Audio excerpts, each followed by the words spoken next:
Eh ben, je m'appelle Célia, j'ai 20 ans et je suis aux Beaux-Arts de Poitiers, voilà, allez-y. On peut me trouver sur le nom Fil de Fer. Voilà, on peut pas me louper, parce que c'est aussi mon nom d'artiste, c'est le nom que m'a donné mon mentor. Voilà, c'était le surnom qu'il me donnait, parce que vu que je suis un petit peu ficello, voilà, on m'a appelé Fil de Fer, et je trouve que ça me va super bien en fait. C'est simple et efficace.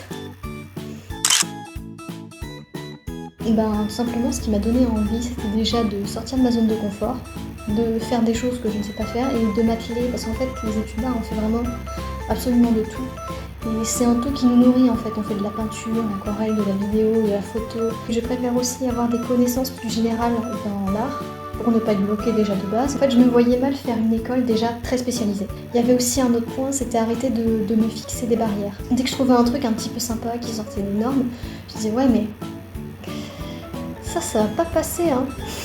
Est-ce que les gens, ils vont comprendre? Est-ce que ça va pas être bizarre? Est-ce que ça va pas être rejeté? Et en école d'art, justement, c'est vraiment tout l'inverse de ça, c'est vraiment, on essaye de trouver des nouvelles manières de représenter les choses, on essaye d'innover dans l'image. J'ai commencé il y a environ 2 ans, quand j'étais en prépa art à Bayonne. C'est une très bonne prépa d'ailleurs, hein, je la conseille. Donc ma bande dessinée s'appelle La fin d'un empire et donc ça raconte l'histoire de Shen, un jeune homme assez sensible qui est très altruiste, et d'un dragon qui s'appelle Pacho et qui lui est tout l'inverse en fait, c'est juste quelqu'un de grognon qui trouve n'importe quelle excuse pour se battre et se défouler. Et donc du coup ils vont...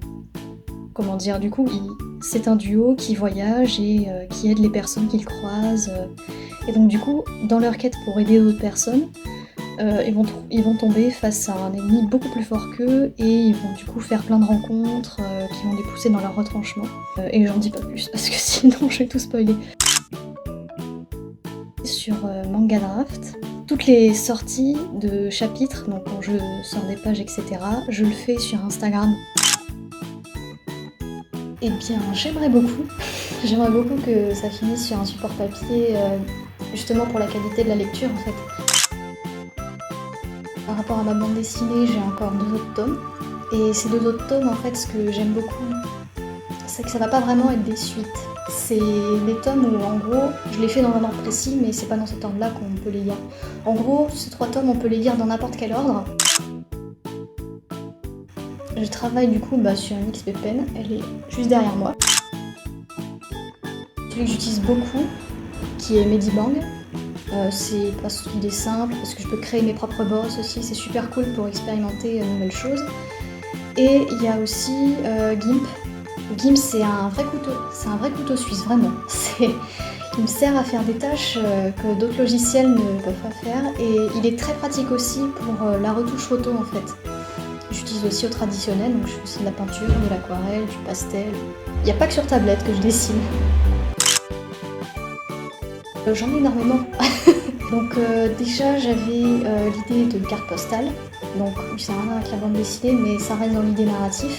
Sur 1 an, une personne va recevoir chaque mois une carte et petit à petit en fait ça va former une histoire. Ça a donné un côté plus personnel à la carte postale en fait. Et pour le moment c'est en prototype, je ne l'ai pas encore essayé, je les ai à peine imprimés, il faut que je les envoie. Donc ce sera 1 an d'essai sur ces petites cartes postales. J'avais aussi un projet de jeu vidéo, parce que j'ai envie de tester autre chose que la bande dessinée pour raconter mes histoires. Donc ce sera plutôt du light novel, comme si on suivait un film et qu'on faisait nos choix. Je vais reprendre des morceaux de notre monde, des endroits que j'ai trouvés incroyables et qui mériteraient une légende. J'aimerais beaucoup utiliser des choses qui existent réellement, des endroits qui existent réellement, des objets, et réutiliser des croyances pour vraiment ancrer l'histoire dans notre monde et voilà, créer quelque chose d'un petit peu plus sympathique. Il y avait aussi l'animation, parce que le but de ce projet, c'est un petit peu dans de l'art-thérapie, tout ça, de créer une longue vidéo d'animation dans le but de la détente sur les sons de la pluie, sur un univers où on suit un cours d'eau, où on est dans un monde. C'est notre monde, mais un petit peu en cassé, qui se casse progressivement, donc on part, du figuratif à l'abstraction. C'est vraiment un coulissement et en fait ça va balancer comme ça pour inciter au rêve, pour inciter à se reposer, à se poser et à se détendre. Donc des personnes que j'ai essayé, ça a fonctionné, ça fonctionnera peut-être pas pour tout le monde et il faut aussi que j'étudie un petit peu les différentes représentations de l'eau pour éviter que des gens se sentent noyés au lieu de apaiser, vu qu'on suit quand même un cours d'eau. Donc après, c'est pas mes projets à moi, mais ce sont des projets plutôt avec plusieurs personnes. Avec l'écrivaine avec laquelle je travaille pour faire les illustrations. Donc on a la plume de Mélie qui est justement avec la maison d'édition. Et on a aussi un livre qu'on aimerait sortir en auto-édition, donc une autre histoire, Le loup de Hordia. Donc là, je vais faire aussi la couverture et tout ce qui est illustration. Alors le truc, c'est que du coup, si on se lance pas, on sait pas ce qu'on sait pas faire justement. À moins d'avoir un giga recul sur soi-même, c'est super important ça aussi, d'avoir du recul, tout ça. C'est ça le truc, c'est quand j'ai commencé ma bande dessinée, je suis arrivée à plein de problèmes. Parce qu'on dessine quand même un univers, on représente un monde entier. On a des connaissances à acquérir, que ce soit en dessin ou même mentalement en fait. Enfin, il faut aux limites avoir la science infuse, voilà, si on attend de tout connaître, on n'a pas fini. C'est pour ça qu'il faut juste apprendre à se lancer, à savoir ce qu'on veut précisément. Et ensuite, c'est en maîtrisant déjà ce dont on a le plus besoin qu'on peut bifurquer vers des choses, vers des terrains inconnus. Et c'est pour ça que c'est super important de se lancer parce que de toute façon, on ne pourra pas acquérir toutes les connaissances de la Terre. Que ce soit en dessin ou mentalement, en fait, justement pour des raisons logiques dans un scénario. Mais déjà de s'intéresser à celles qui nous seront utiles. Alors, si je pouvais dire un seul truc, ce serait de s'écouter.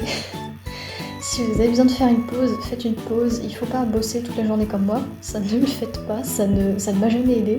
C'est vrai que la passion, c'est plus difficile de s'en décrocher, mais en fait, voilà, pour les gens qui culpabilisent de ne rien faire, dis donc que c'est dans des moments de détente, de lecture, de promenade, de choses comme ça, de choses qui vous font du bien, que des idées vont apparaître aussi. C'est tout aussi productif de faire des pauses, d'apprendre à s'écouter. Et on est beaucoup plus productif aussi. On sait gérer son temps entre je sais quand travailler et je sais quand m'arrêter. Et je sais quand reprendre aussi. Mais on n'y arrive pas tout de suite, hein. Disons que ça prend son temps. Simplement, c'est en vous lançant que vous connaîtrez vos limites, que vous saurez en fait ce qui vous manque, ce qui vous fait défaut. En fait, le but, c'est de tenter de prendre les projets à bras le corps. C'est que comme ça, en fait, que vous saurez précisément ce dont vous avez besoin, en fait, parce que ça se passera pas du tout comme dans votre tête. Ça, c'est un truc avec lequel faut... Enfin, tout ce qui... Vous imaginez comment ça va se passer, tout ça, ça se passera pas du tout comme vous le pensez. On se lance à partir du moment, en fait, où on écrit l'histoire, c'est ça le truc. À partir du moment-là, en fait, on est lancé, quoi. Donc du coup, il faut continuer la suite.